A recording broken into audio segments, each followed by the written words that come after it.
video presentation is a short and brief history of Fort Churchill, Nevada. Fort Churchill is a state historical park, and it was built in 1861 to provide protection for early settlers and guard Pony Express mail runs. Fort Churchill is about 50 miles east of Carson City, Nevada.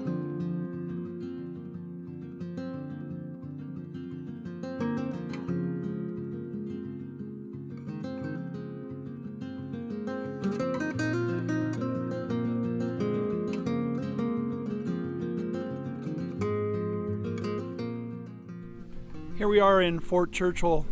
It's in northern Nevada, near a place called Silver Springs, east of Carson City. A little bit different than my normal desert videos, but I want to take a walk around Fort Churchill and make a video of that. It's good history here.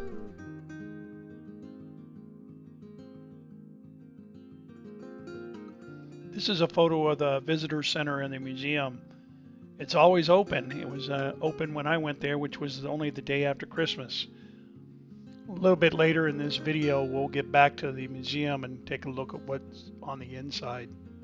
This is a lithograph drawing of Fort Churchill, and it was created by an American artist, cartographer, and lithographer, a guy by the name of Grafton Tyler Brown. There are no known photographs of Fort Churchill from its period of operation.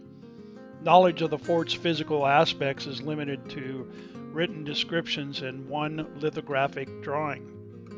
One thing lacking around this fort was a wall or barrier.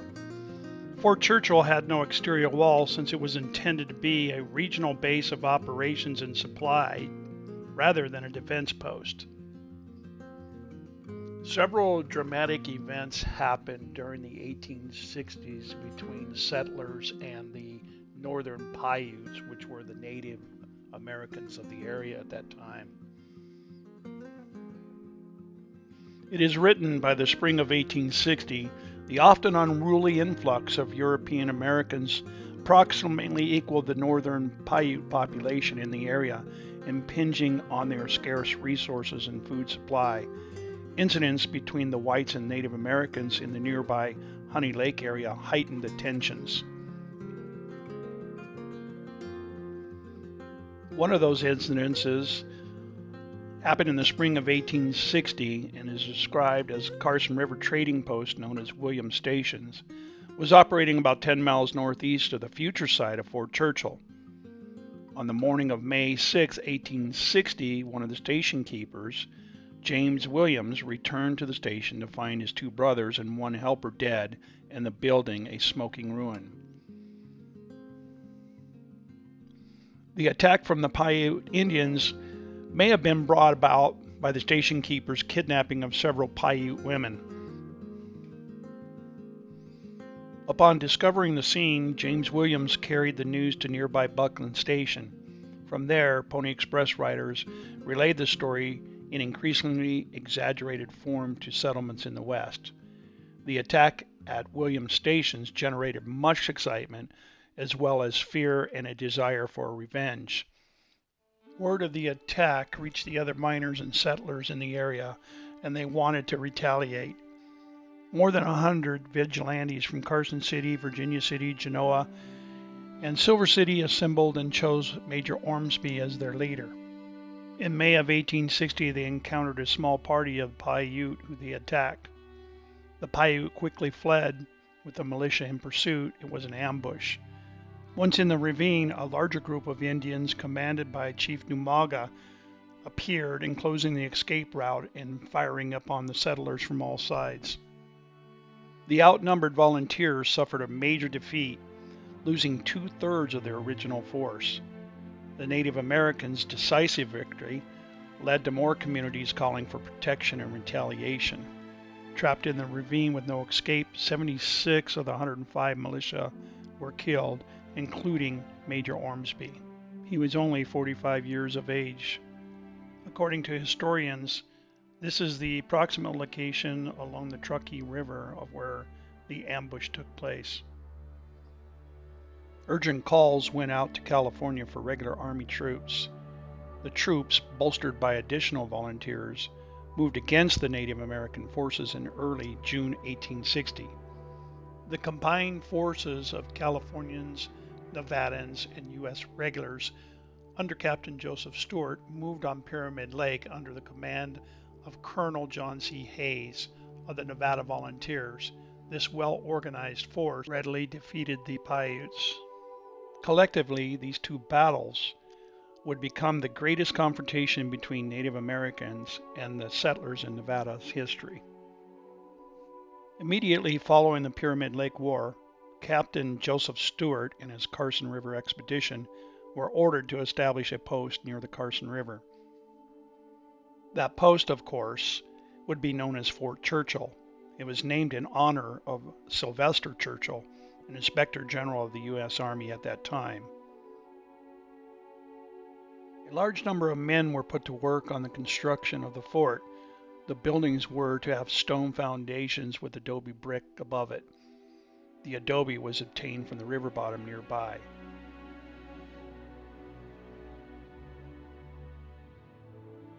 This is a plan of the officers' quarters that was built at Fort Churchill. Construction expenses mounted up quickly, and the $75,000 allowance proved grossly inadequate. Many of the necessary materials had to be freighted from the Sierras or even the West Coast. The freight bill alone was $26,500. By autumn, Fort Churchill comprised 58 buildings arranged in a hollow square, 1/4 mile across. Structures included barracks, 6 officers' quarters, offices, storerooms, barns, a hospital, the arsenal, and even a strong windowless jail. The population of the fort at completion was 337 men and 12 women.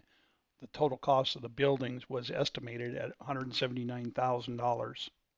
Even back then, the government was always in cost overruns.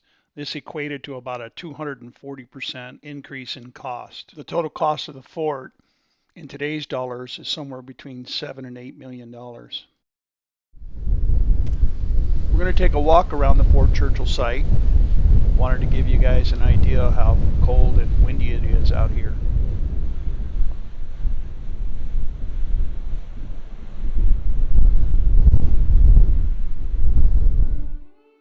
The archaeologists just unearthed this area right here.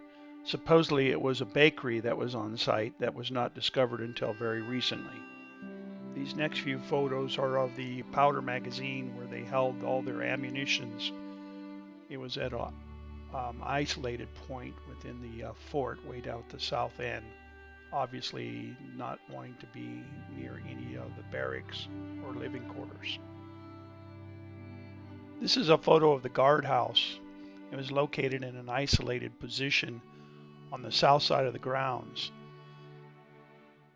The building's 2 front rooms served as an office and as quarters for the guard on duty, while a cell block contained 4 7x4 foot cells.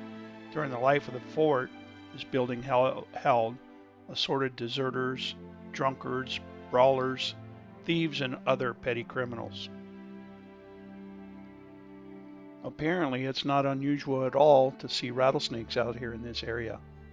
Of course, today, being what it is as far as the weather goes, the likelihood of running across one of these is very remote. These next photos are a series showing the barracks and mess halls. Living quarters for one company of approximately 100 men consisted of 3 buildings, 2 barracks, and a combined mess hall kitchen. For the enlisted men, life at Fort Churchill was isolated and very unpleasant. They lived in dirt-floored barracks, furnished with crude beds and chairs, ate a meager diet of beef, salt pork, bread, and coffee, and performed manual labor for only about $13 a month. Recreation was largely limited to fishing on the river or drinking and playing cards at the post store. One of the men had written in his journal, "Army food hardly made up for home cooking, only added to the loneliness of a soldier stationed at this desert outpost." Routine military duties occupied most of the time, but diversions, such as card playing, some drinking, and an occasional dance or party helped to break the monotony somewhat.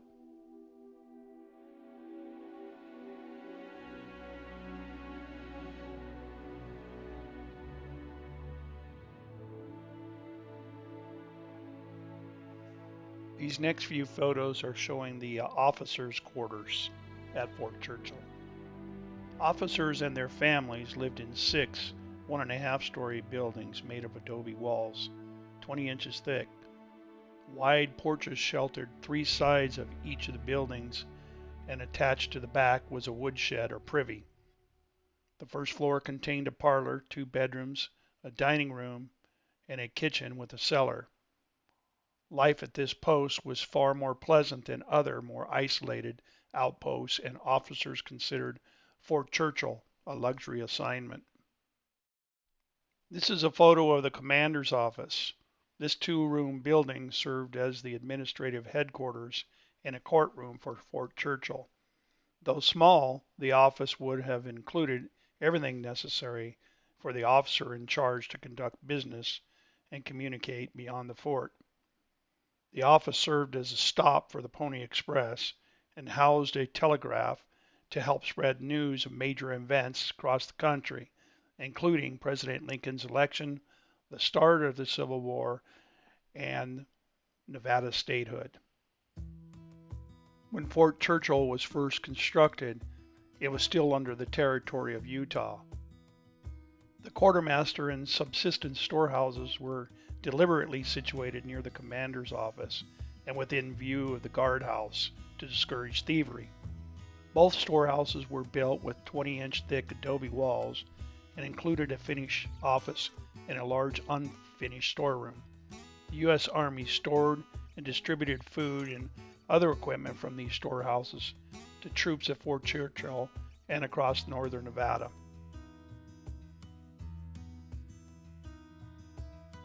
The building in the background there was known as the Laundresses Quarters. Army regulations allowed for laundresses. The women who lived in the 4-room structure provided essential, back-breaking laundry services for the men at Fort Churchill. The Army provided living quarters and a daily ration for each of the women, while the soldiers themselves paid for laundry services. Laundresses were often the wives of the enlisted men. When rising construction costs threatened to eliminate the laundresses' quarters at the fort, the soldiers united to prioritize completion of this building. The hospital was distinctly L-shaped and included a kitchen, 3 small rooms, and a cellar. The exact number of patients that the hospital could hold is not really known. Based upon limited records, it seems likely there were 20 or fewer patients at any one time. A staff of 1 post surgeon and 1 matron treated and nursed both soldiers and civilians. The post surgeon was also responsible for sanitation on the post, including garbage disposal and company kitchen inspections.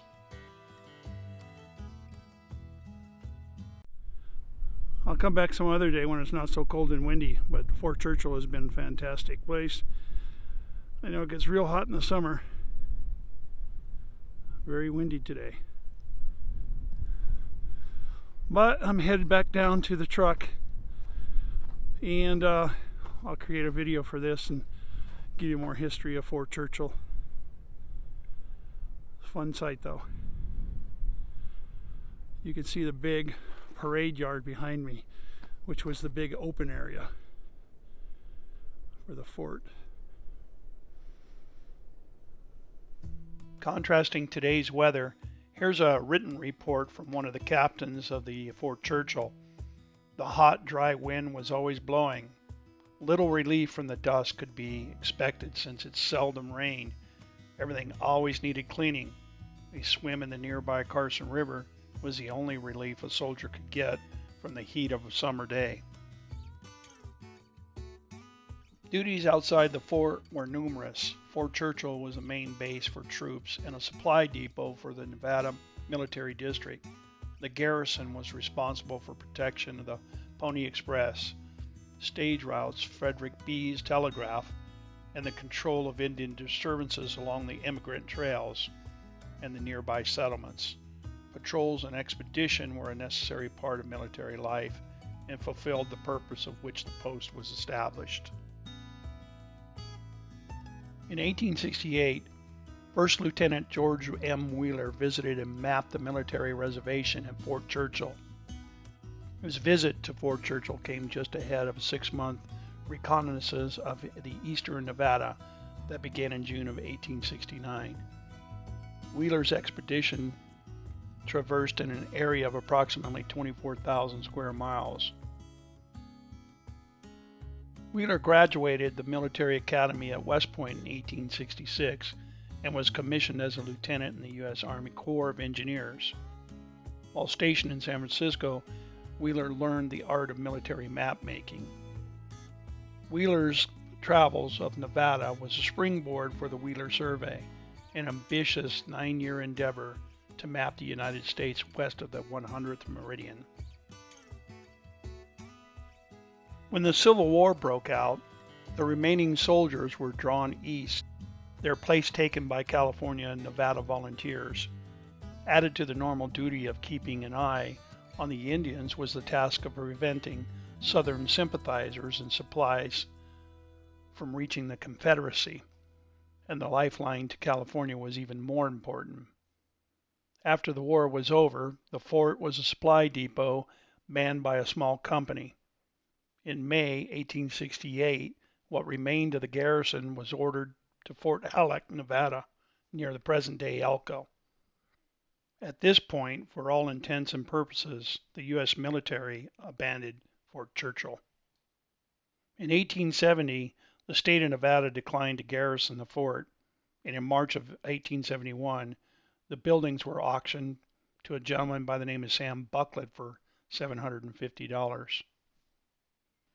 This area right here of the fort was probably those officers' quarters that were built out of wood. This most likely was the area that was salvaged by Samuel Buckland.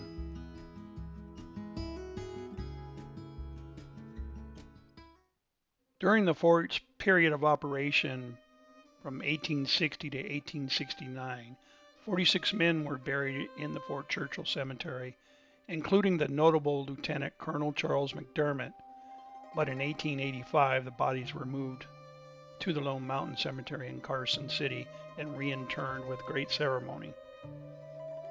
The remaining graves are those of Samuel and Eliza Buckland and 5 of their 8 children.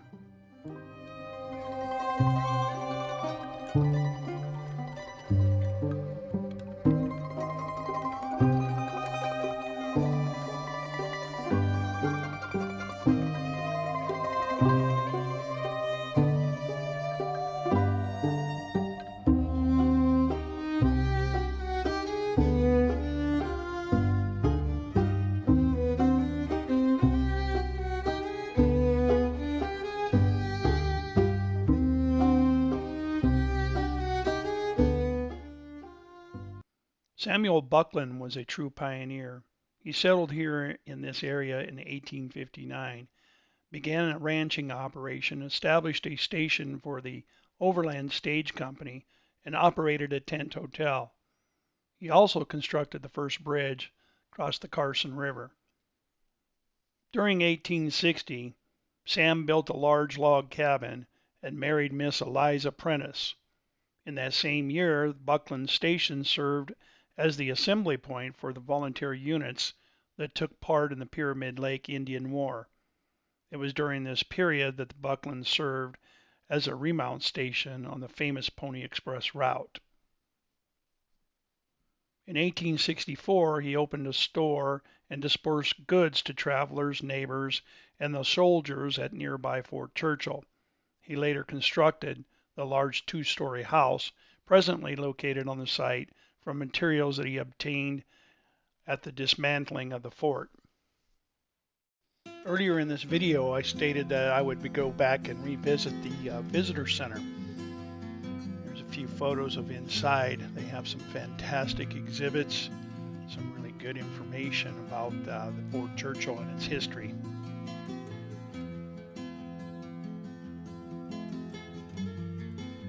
cool story behind these cannons is in the fall of 1864, Lieutenant Colonel Charles McDermott anxiously awaited the arrival of 3 mountain howitzers. What eventually arrived at the fort were 3-inch Army ordnance rifles. These rifled cannons boasted improved accuracy and range, but were considered useless for desert warfare because of their large size and unwieldiness. Just weeks after their arrival, the cannons were distributed to volunteer military units along the Comstock. In 1883, the Army declared one of the 3 cannons unserviceable and disposed of it.